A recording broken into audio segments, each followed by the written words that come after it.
All right, Shalom.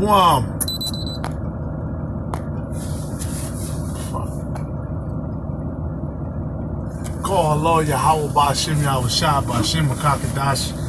Number one, I say, Pastor Elders, a great millstone. And of course, peace and salutations to you sincere brothers out there pushing the truth across the four corners of the earth, all over the world. Hey, real quick, man, because the scriptures talk about, I would not heal Babylon unless she could be healed.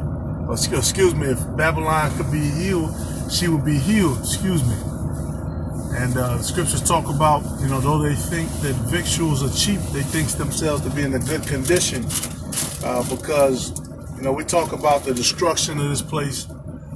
We talk about how this place is going down and don't have the same energy, the same power. Well,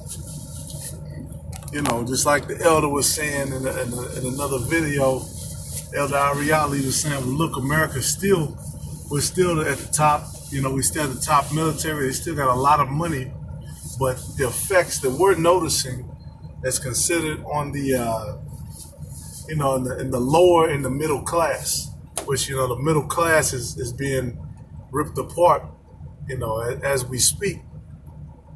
And the people of the middle class, they're going to have to choose if they want to go lower, be lower class, or they're going to go upper class. That's what pertaining to Esau. But, even if you're a millionaire as a so-called Israelite in this place, you're still considered, let's say you got $1 million, but you're considered middle class to them because you're still a Negro. No matter how many performances you do, no matter how well you can catch a football or whatever the fuck, you're still considered lower class in this society by these Edomites. When it comes down time for them to create policies, for them to fund things, for them to come up with budgets, to oversee programs, to oversee budgets, when it comes down to the real power moves, because Jake, you got a few of our people, they can make a little money. They know how to, get through in the system. They got a niche or whatever. But at the end of the day, the real power moves, those guys, a lot of our people, mainly the entertainers, they don't know how to get into that kind of stuff. Get into lobbying, get into politics, real higher politics, high-end politics.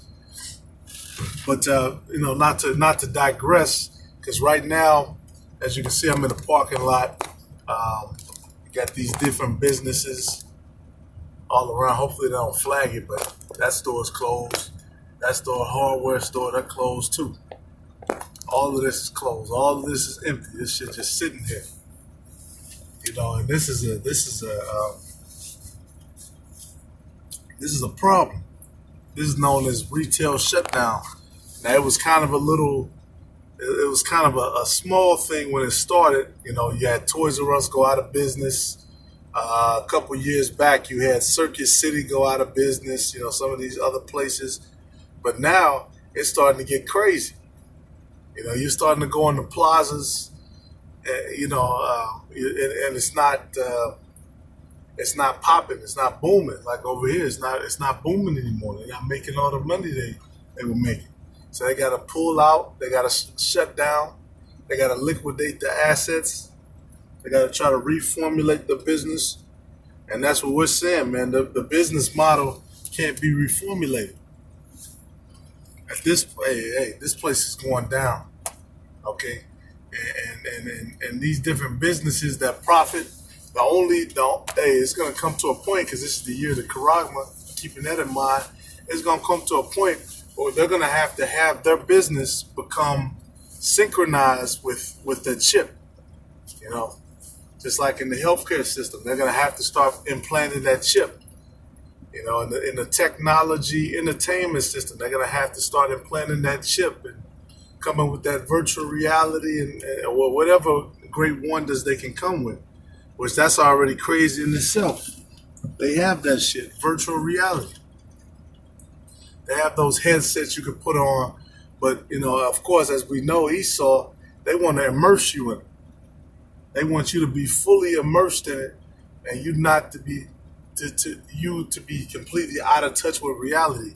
And that's another thing we're seeing too. A lot of our people, they're becoming out of touch with what's really going on. They're becoming plugged into, whether it be their phone. Usually that's what it is, their phone. And the phone has access to these different social medias and all of this. You see the Israelite woman completely out of order, shaking her ass on every platform, looking for that attention on every platform. And not just the Israelite woman, but these other women are following after too. It just goes to show you what a woman is really about. Which that's not a shot or disrespect at the sisters, but that's just what it is. A woman's place is something totally different. You're not gonna go on there and see a woman giving a lecture over history or any of that kind of stuff, or seeing some sisters. You rarely gonna see that. And if you do see it, usually it's because men coached them and men taught them how to do that sort of thing. That's usually the case. Okay, just like in sports or whatever, it's usually men who are teaching them how to do these different things, and they take it and run with it. Or even shit, MMA, or any of that shit. But that's it, man. I just wanted to make it quick. And we're still seeing this place waning. This place is still, it's not going down as fast as brothers wanted. Brothers wanted to all crumble. We wanted to all the concrete, all the bricks to just crumble down and fucking, tumble, and this place to be completely dust. It might not happen like that. It might be more of a hill, like an incline. You're rolling down that hill, and as you go further and further, you start to go faster and faster. That's what it's more like. I put it like that, make it as simple as possible. Hey, but with that being said, call Allah Yahweh Bashim Yahweh Shai. Hopefully it's edifying for you. Shalom. Keep the faith.